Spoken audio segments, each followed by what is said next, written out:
So my name is Garrett Schulte, and my favorite dessert is actually ice cream cake.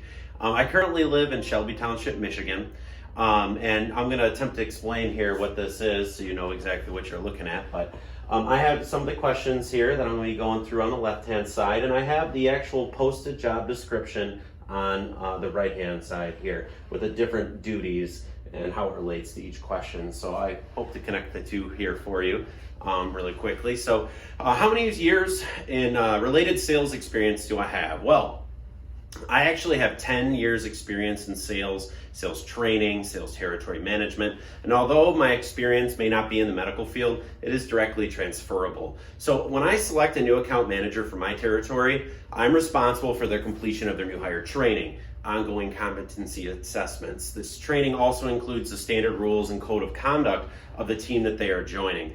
A large part of that is compliance related. Compliance issues such as in my industry is telemarketing, it's do not call laws, it's payment card industry, how you take payments over the phone. They're all covered to avoid lawsuits that would cripple our business. Most recently, I was responsible for rolling out a new product launch, and all new and veteran associates required to complete the compliance, standard rules, competency around this new product. Is also ethics. So now after everyone is up to date on their training, I monitor their activity and results and metrics and send that data up the sales organization, also down to the team through Google Docs and Microsoft Teams and other methods like that. So most people would call this standard rigid training and reporting mundane, but I realize without it, the greater organization and my team cannot pivot strategically, especially during times like this with the whole COVID going on. So in related sales experience, why am I the best candidate? Why am I an excellent candidate for this position? Is because I stay up to date on my compliance. My standard rules and training around the code of conduct I complete with my associates and myself. I'm successful completion of new hire training and competency assessments all the time. I also ensure that sales reports and other intelligence are provided to the sales organization. So I have 10 years of sales experience. So how would I describe my sales style? And this is actually why I'm an excellent candidate. So how would I describe my sales style? Well, in my industry, we are all about lawn care, tree and shrub care, and insect control. So in order to get in-depth information on what I was selling, I actually obtained a Master Gardener certification. I also completed state certification so I could actually perform the work we were selling. I could better understand it. I also crafted training courses using field data I collected while in the field helping my sales associates about our competition. So I used this field data to implement new selling strategies. Most recently, we actually entered a market where the amount of children and pets made our consumers very wary of our products. I accentuated in our presentation that we are the only company that has a patent on a system that uses the least amount of product for the best results. Less product, less worry.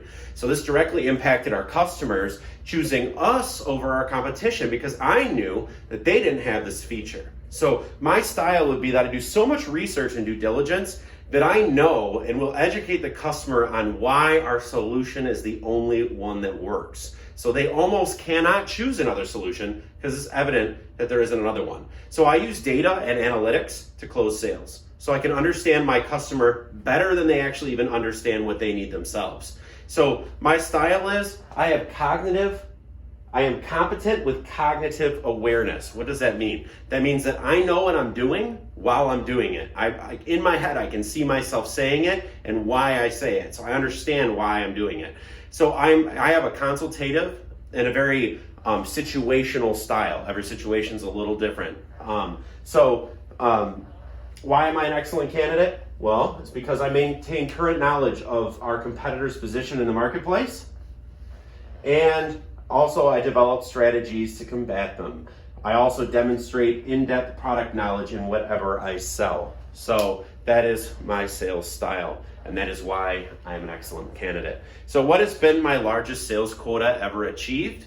Well, I was able to achieve my highest sales quota because I analyzed our current markets and metrics. So last year, President's Club winner, I was number 2 in our company sales team that I built. And a big part of that was because I analyzed our current sales markets and metrics and concluded that the highest retaining new accounts were in about 4 or 5 cities.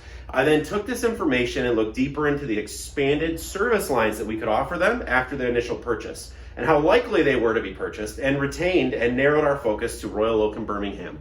This allowed us to retain accounts that had high probability of expanded revenue sources after the first purchase. Now that market trends and buying, now that, obviously I identified the market trends and the buying patterns and identified them, I analyzed my current staff and reconfigured them. I had some associates that were great at selling lawn accounts, so I focused them there. I had others who likewise were better at other service lines and focused them there.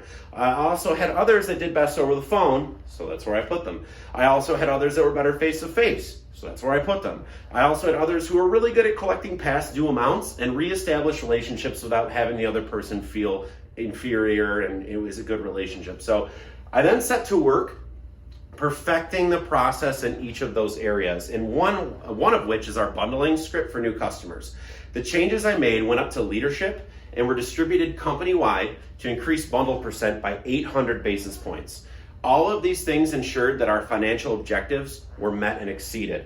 So the reason for all the analytics, all the data, is that it's not enough to work hard. You got to use all the leverage you can so that the hard work you're doing has the maximum output. So doing all of that, I was able to achieve my largest sales quota, which was $1.51 million for the annual quota.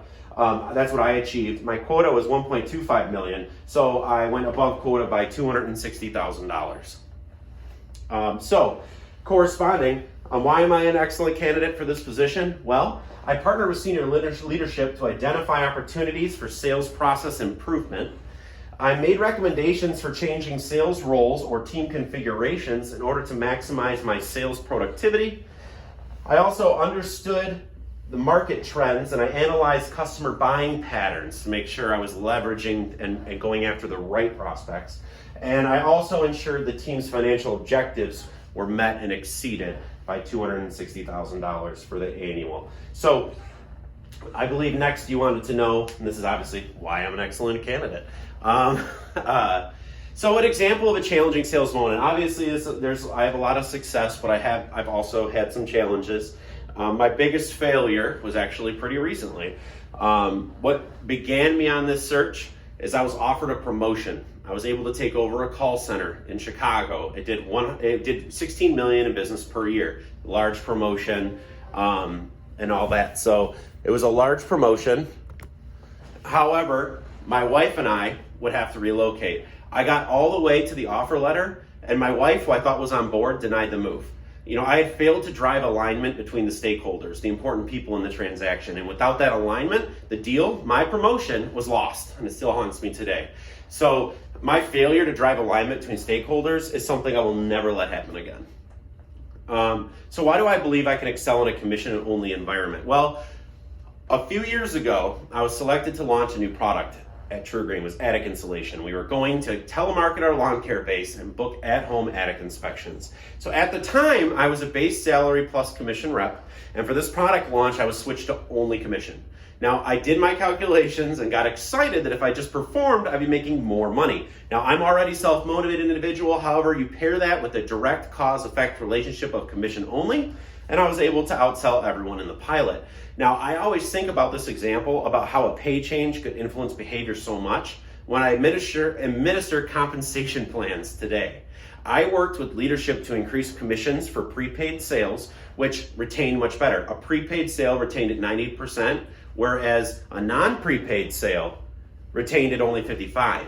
And so we lowered the commissions for non-prepaid sales and really increased the commissions for prepaid sales. And you guessed it, by doing that, we raised our prepaid percentage almost 2,000 basis points in 2 years. I mean, if you really think about it, that is, by making a little pay change like that, I mean, you get what you pay for. You know what I'm saying? Like, you get if you want a certain result, you have to pay for it. Now, why can I excel in a commission-only environment? Well, it's because I already have before. And why does that make me an excellent candidate? Well, it's because I also use my commission-only experience. And when I oversee sales compensation administration, I keep that in mind. So basically, you want to know when I can start. So, it's very important for me that I be completely transparent. and have ethical behavior. So my mentors and the leadership at TruGreen, from my chief marketing officer to our sales director to our region management, they all know that I'm looking, because I'm not that kind of person that doesn't, does things behind the scenes. I believe that my team is looking for someone to lead them like I want to be led, and that's with ethical behavior. So when can I start? In 2 weeks. You'd have to give me a 2 weeks notice to let my employer know. But with all things considered, I think I'm an excellent candidate because I satisfy all the job requirements, and I think with my experience, I'm going to be really hard to beat. So thank you for your time. I look forward to hearing from you.